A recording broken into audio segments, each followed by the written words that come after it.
Penetapan Rizky Bilar tersangka disampaikan oleh Kabid Humas Polda Metro Jaya, Kombes Pol Endra Zulpan.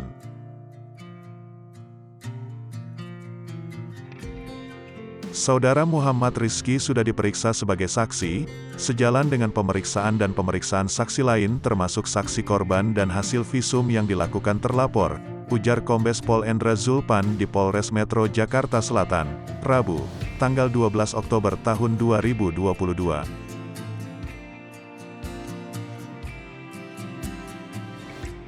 Rizky Bilar melakukan pemeriksaan guna dimintai keterangan terkait laporan KDRT dari istrinya, Lesti Kejora.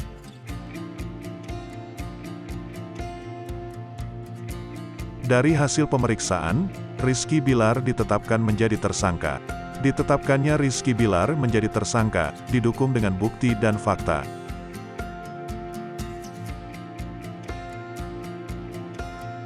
Rizky Bilar disangkakan pasal 44 ayat 1, yakni melakukan kekerasan fisik terhadap Lesti Kejora.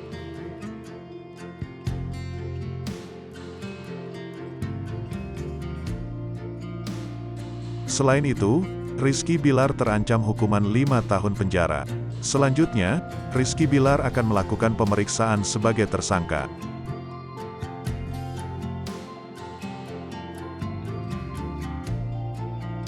Diketahui Rizky Bilar juga mengetahui statusnya yang kini menjadi tersangka.